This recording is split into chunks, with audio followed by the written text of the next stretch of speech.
Yo, what is up, guys?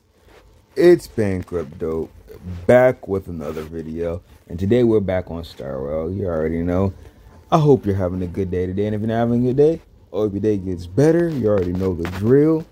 And today we're gonna be covering this event. It was a pretty decent event. I have completed it. Fortunately, now I have to wait 14 days for another event, or maybe there's something gonna come in between, but the event has been completely completed by me. I managed to clear everything in their hardest mode, so let's go ahead and claim these rewards before we hop in.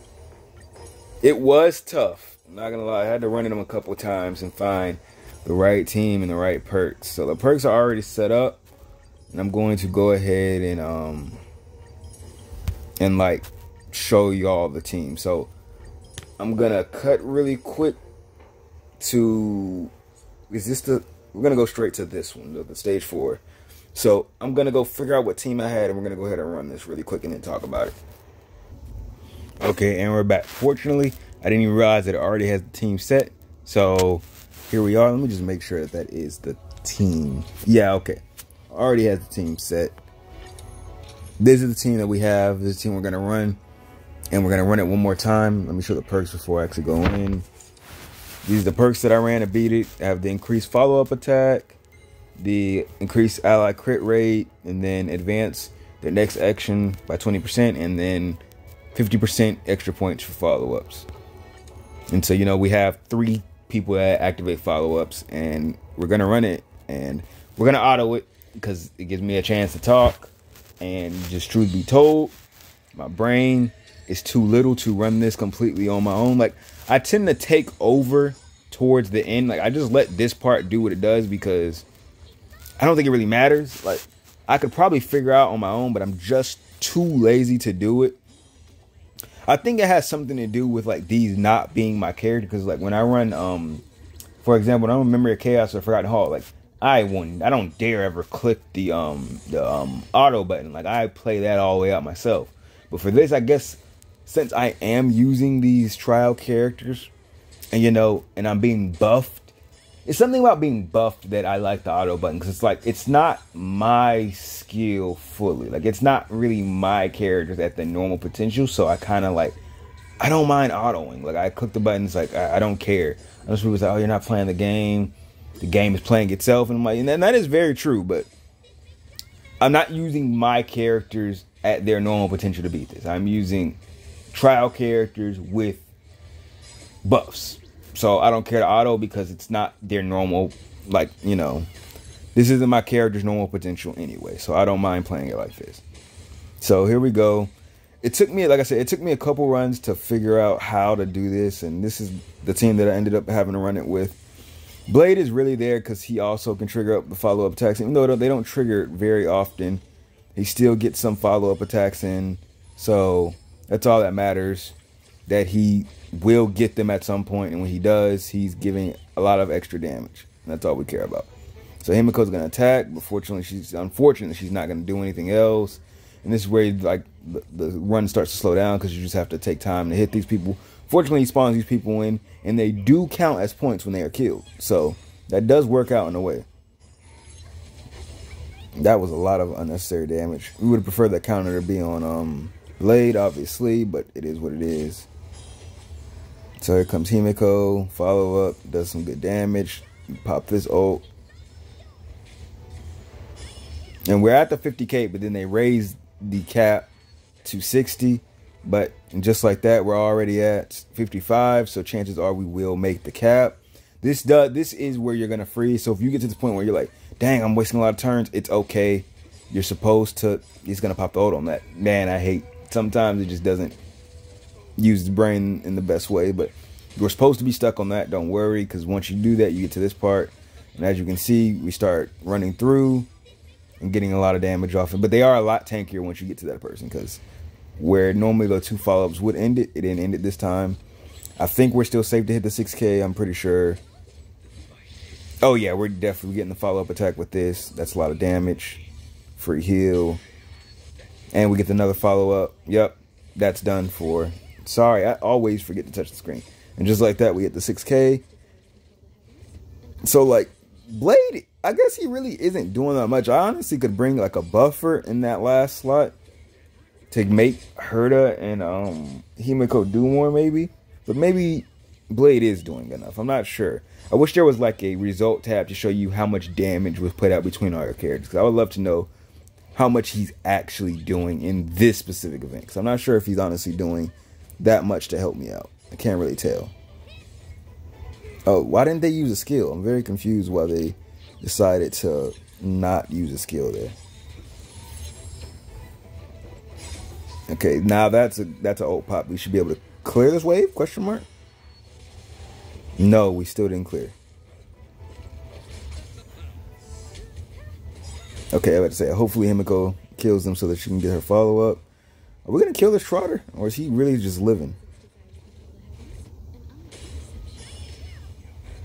I would love for this Trotter to not survive. Okay, there we go. He did not survive. We're at 76k on the auto run. It's quite decent. Way better than the first run. I think this is where the run ends though, because we can't get another. Yeah, we're not going to be able to get another follow-up. Hopefully Himiko will. We thought she would have went for the person on the left to get the kill and extra points. We did not get the 8k. It's unfortunate. Oh, it pops the ult. Maybe we hit the 8k? No, we don't hit it. Oh, 79. That's unfortunate. But still, decent score.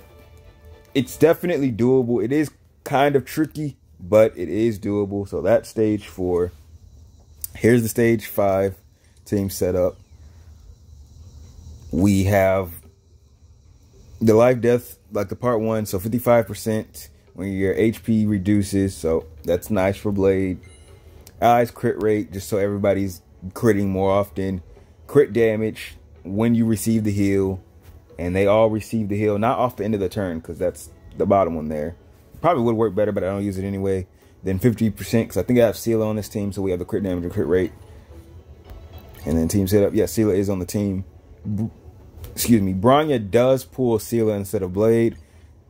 But it is what it is. I think I did not auto this when I ran it. I controlled this myself. But let's just go ahead and see what the game wants to do on auto. I would say I've been having a lot of fun with Blade, but I guess I really haven't been using Blade, which is the unfortunate part about all this. Like, I've been using, you know, I've been using Blade, but I haven't been using him to clear Memory of Chaos. Like, he got me further in, but right now my healers just aren't good enough. Like, my support characters die too fast. That's what I'm trying to say here. My support characters don't live long enough. So, unfortunately, with that, it is quite difficult for me to beat the Memory of Chaos. And like the amount of crowd control that hurts, like, because they're like the one stage where you have the insane amount of wind shear by like the little lady and the 2 fishes. That one is crazy. Oh, I hate that. I ended up clearing it, but I had to switch my team up. I had to put Sela there, and I was able to burn her down like that. But that meant for the next fight with Kafka, I had to use Blade. And the damage that she was putting out, along with the crowd control, was too much because I had the Fire MC along with Blade. And I know that seems weird because most, you know, you don't want to run a tank with Blade. But I ran the Fire MC because I want him to be the dummy for the control. But it still didn't work out. I still ended up dying because all the AoE that Kafka does is crazy. The fake taunt levels in the game. The tank and Blade are supposed to have a higher taunt level than everybody else on the screen. But we can all agree that that is not true. Because Bronya got clapped. It was crazy how many times she got targeted by the little imp things. They just targeted her. And then she got targeted twice, which led to her being static shocked, which led to Kafka shooting her and killing her on the first turn. With the tank being unhinged and Blade sitting there on the right side. They did not attack those two characters. They went straight to Brian. It's like, man, it low-key feels like this little taunt game is non-existent. I'm going to take control because the game is going to pull Brian. I mean, it's going to pull Sela, and we don't want that. We want him. So I took control just for that moment there. But yeah, back to the thing. I just get very bad rolls, very bad hits, and it makes it very difficult because my support characters are super squishy. So Kafka just deciding to not hit everyone, like instead of hitting Blade or the tank, it's like I just lose at that point because once Luosha dies, the healing's gone. Like I said, Bronya gets killed. It's just too. Actually, I don't think I run Actually, I don't think I run Luosha on the second team. I think I run Bailu. And my Bailu is also too weak for her healing, so I have to start leveling up her healing. I've already got a good couple of decent relic sets for her, but she's still not where I need her to be. Like, I need to actually level up the relic set.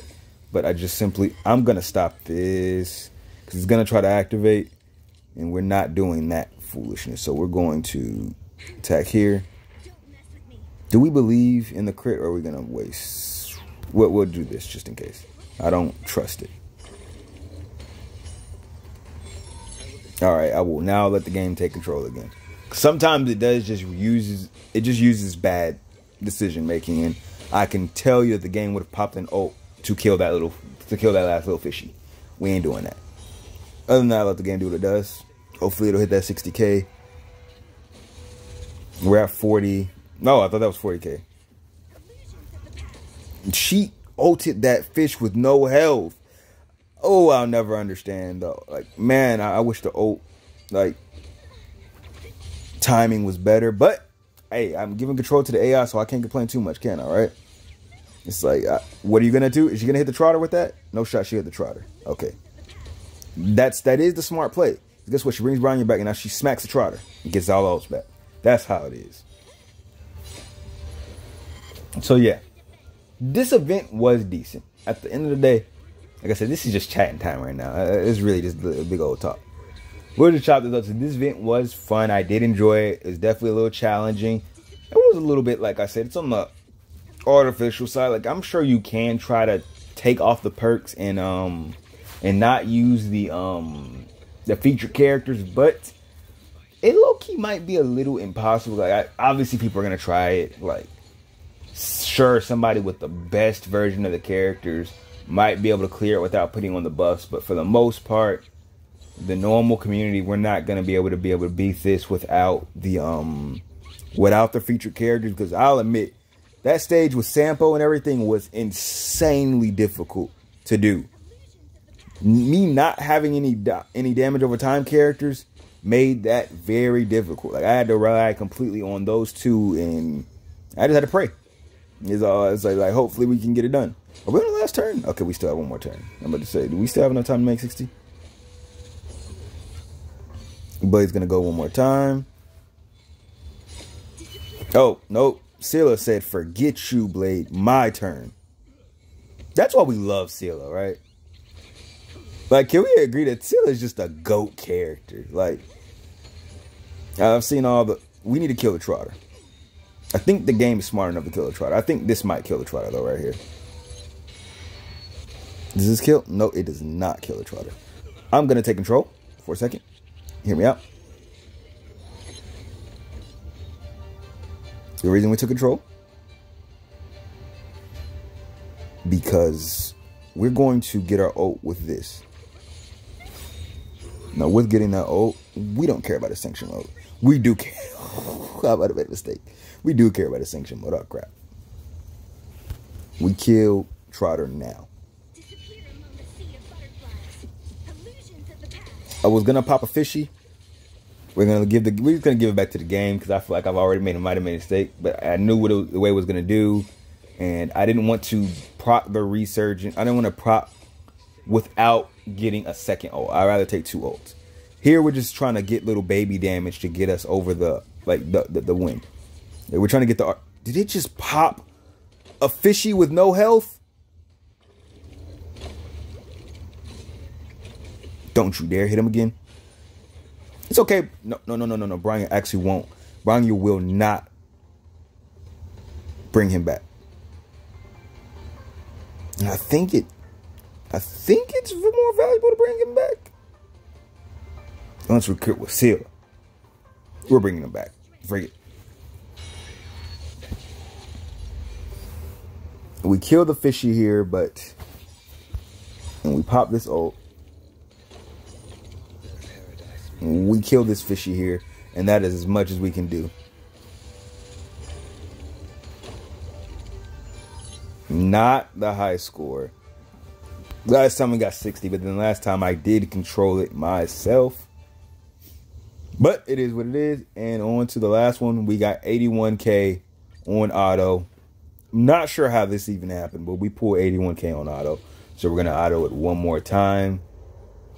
So, yeah, let's just see how this goes.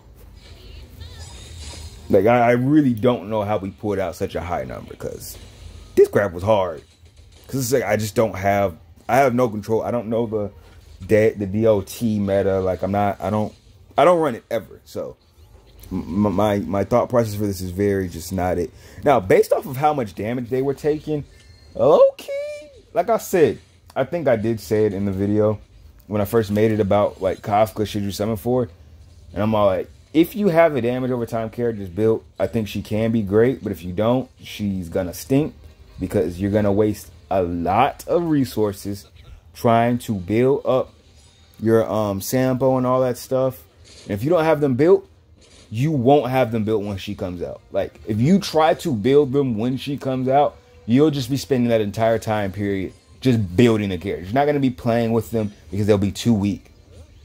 So, that is my biggest thing about her right now. None of my Nihility characters are built outside of Silver Wolf, and she doesn't even really count for damage over time because she doesn't do any damage over time. So, she's kind of like, doesn't even really count. My Sampo isn't built. My Servo isn't built. My Kafka wouldn't be built. I have no materials for it. So it's all like, she's kind of pointless to build right now for me. Like, is there a point in me getting her right now when she drops? No. Because I probably won't use her, period. Like, I don't have a good way to use her. But there is a but in here. It'd be nice to have her for the future. That's kind of how I played the gacha games. If you guys were on my channel when I was playing the My Hero game, yes, I did something for every freaking character that came out, and I have every character on the game. But the game stopped making it stopped making content, so therefore I quit. It stopped making characters, it stopped improving, so I quit. There are a couple people that said you need to keep dropping content, I can't do it because if the game's not going to improve, it shouldn't get my money, it shouldn't get the play time. I think that they are very grimy for continuing to drop updates, continuing to drop rerun banners, getting people's money, knowing that they're not going to update the game and they're not going to do anything new, and that they're going to shut the servers down. I hate to be that guy, but the servers for that game are going to be shut down, so I had to stop it. But at the end of the day, I'm going off on a tangent. I summoned for every character that came out, whether I used them or not, and I'm kind of low-key in the same thing. I know I shouldn't do it. It's not necessary, but I'll keep it a band with y'all. Nowadays, I don't spend much money on things anymore besides games and games. I used to be a shoe guy, and in a way I still am a shoe guy, but like, I just don't buy shoes nearly as much as I used to. So like, the shoe money that I would spend, I can put on this game, and it doesn't hurt. Before anybody's all like, oh man, this guy spends his money irresponsibly. I just graduated from college. I'm not dumb enough to not pay off all my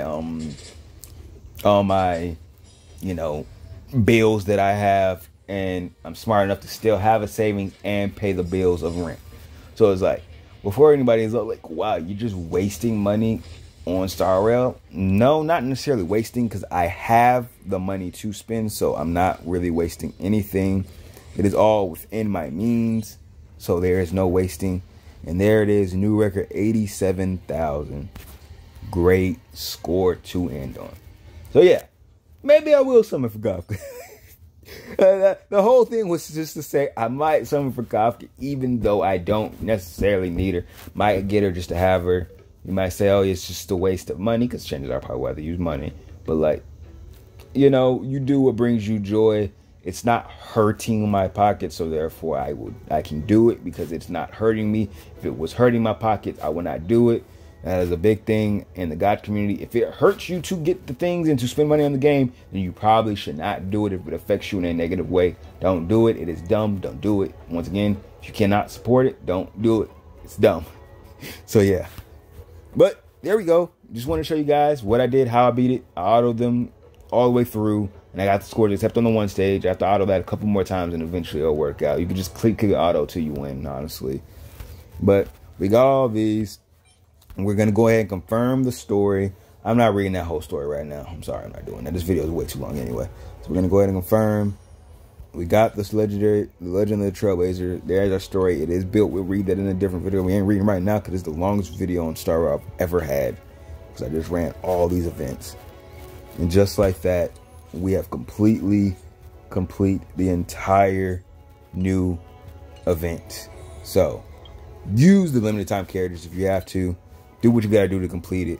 I just showed you guys what I ran and how I beat it. So there you go for the last couple stages. So I guess I'll call this a guide video on how I beat them. To have the rewards, not gonna claim these yet because you get a weekly XP limit, which I think is dumb. But the limit is there, so I will not be claiming these until the day is over. So thank you for watching this long video. If you watched, I appreciate you. Drop a like on the video if you liked it. Comment something down below. Subscribe if you haven't already. And I'll catch you guys next time. Peace.